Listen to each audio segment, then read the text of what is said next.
Hello everyone, welcome back to try and taste kitchen. આજે હું તમારી સાથે શેર કરીશ ઢાબા સ્ટાઇલ આખા ટમેટાના ભરેલા ભજીયા બનાવવાની રેસીપી.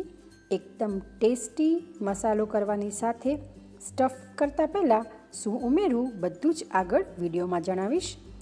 તો વિડીયોને એન્ડ સુધી જરૂરથી જોજો. ચલો રેસીપી સ્ટાર્ટ કરીએ. જો તમને મારી રેસીપી પસંદ આવી તો વિડીયોને લાઇક જરૂરથી કરજો, શેર કરજો અને મારી ચેનલ ઉપર નવા હો તો ચેનલને સબસ્ક્રાઈબ જરૂરથી કરજો. સબસ્ક્રાઈબ કરવું એ બિલકુલ જ ફ્રી છે. સ્ટફ ટમેટાના ભરેલા ભજીયા બનાવવા માટે આપણે આ રીતે કડક ટામેટાં લેવાના છે. તો તમે જોઈ શકો છો બધા જ ટમેટાં એકદમ સરસ ફ્રેશ અને કડક છે. જો લૂઝ હોય, જે પોચા થઈ ગયા હોય એવા ટમેટાં ન લેવા. તો હવે આપણે ટમેટાને કટ કરશું. તો ઉપરનો ભાગ આપણે 1/2 ઇંચ કટ કરી લેવાનો છે, જેથી આપણે ટમેટામાં જે અંદર ગળ છે એ બધો ગળ આપણે કાઢી શકીએ. તો ચાકુ વડે આ રીતે આપણે અંદરનું જે પલ્પ છે એ કાઢી લેવાનો છે અને એકદમ સરસ આપણે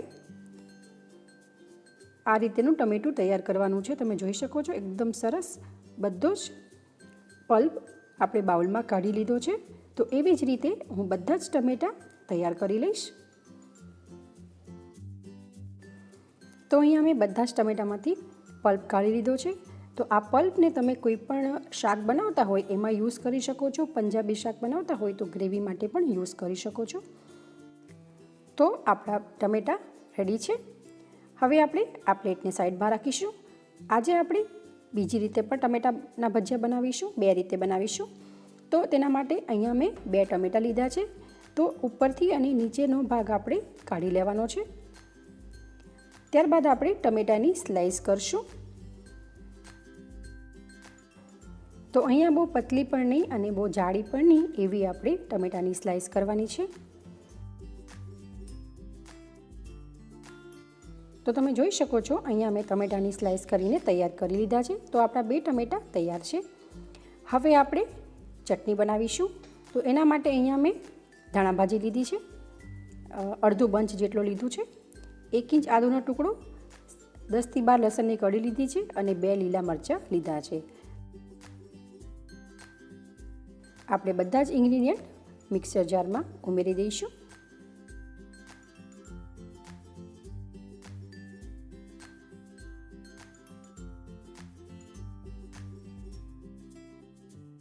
ત્યારબાદ આપણે સ્વાદ અનુસાર મીઠું ઉમેરીશું અને આપણે ચટણીને થીક કરવા માટે 1 થી 2 ચમચી જેટલી સેવ ઉમેરીશું.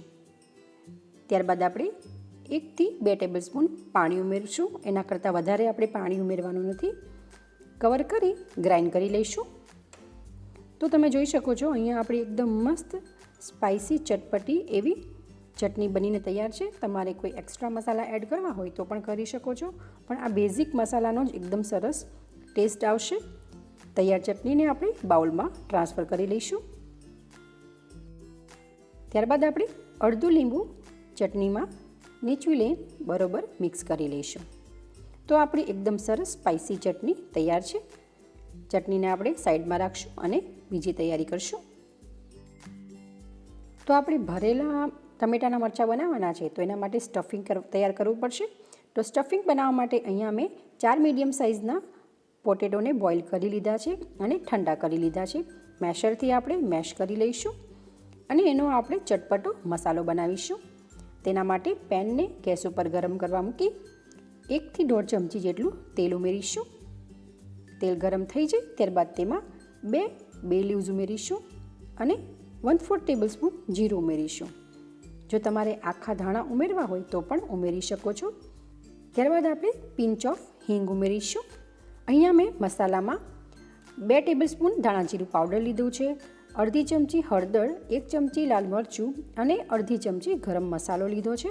બધા જ મસાલાને આપણે તેલમાં ઉમેરી બરોબર મિક્સ કરશું. સાથે આપણે વટાણા પણ છે બાફેલા, એ પણ ઉમેરી દઈશું. અહીંયા મેં 1/4 કપ જેટલા બાફેલા વટાણા લીધા છે. તમારી પાસે ફ્રોઝન હોય તો પણ યુઝ કરી શકો છો. બરોબર મિક્સ થઈ જાય ત્યારબાદ આપણે મેશ કરેલા પોટેટોને ઉમેરી બરોબર મિક્સ કરી લઈશું. તમે જોઈ શકો છો એકદમ સરસ આપણા પોટેટો મસાલા જોડે મિક્સ થઈ ગયા છે.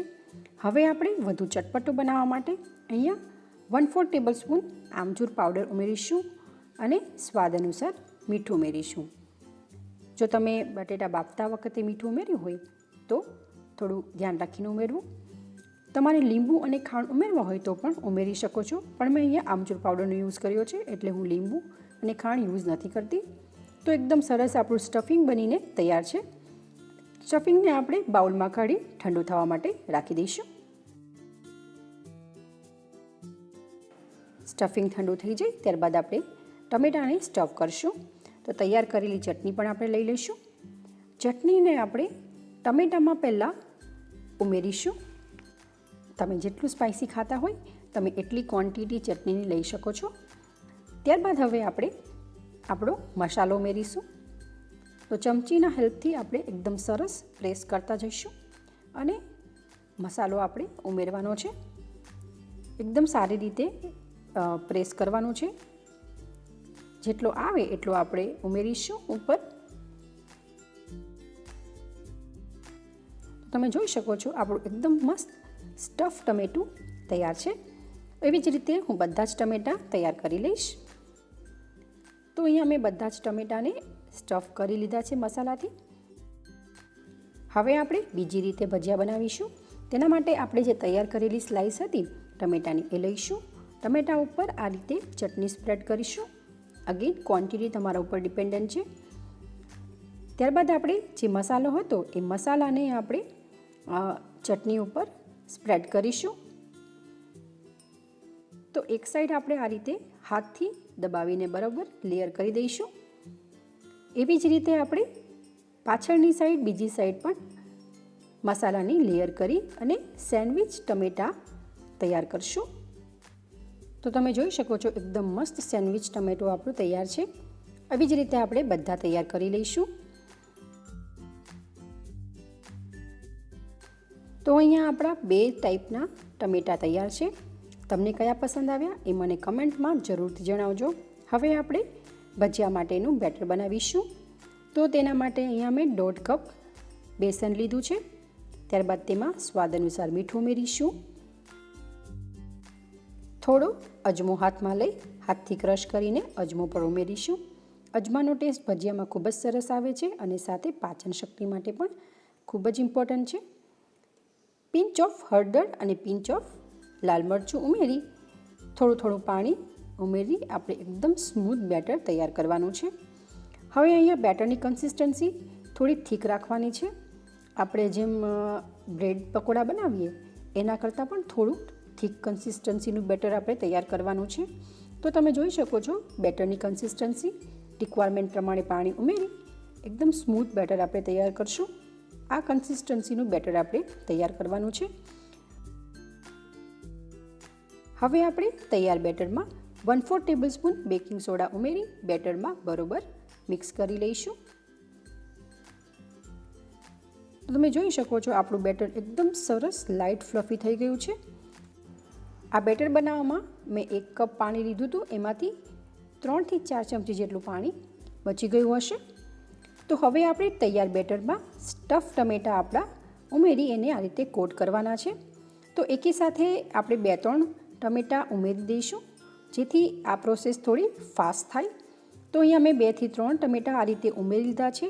તો તમને હાથથી ફાવે તો હાથથી કરી શકો છો અને સ્પૂનથી ફાવે તો તમે સ્પૂનનો પણ યુઝ કરી શકો છો.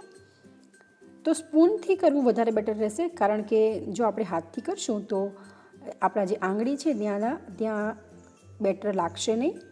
તો આ રીતે આપણે સ્પૂનથી ટમેટું લઈ હળવે હાથે તેલમાં મૂકી દેવાનું છે. તેલ ગરમ હોવું જોઈએ. ગેસની ફ્લેમને આપણે મીડિયમ રાખશું અને મીડિયમ ફ્લેમ ઉપર આપણે ભજીયાને ફ્રાય કરી લેવાના છે. ઉપરથી આ રીતે આપણે તેલ પર ઉમેરતા જઈશું અને થોડા ટાઈમ બાદ આપણે ભજીયાની સાઈડને ચેન્જ કરી બીજી બાજુ પણ ફ્રાય કરી લઈશું.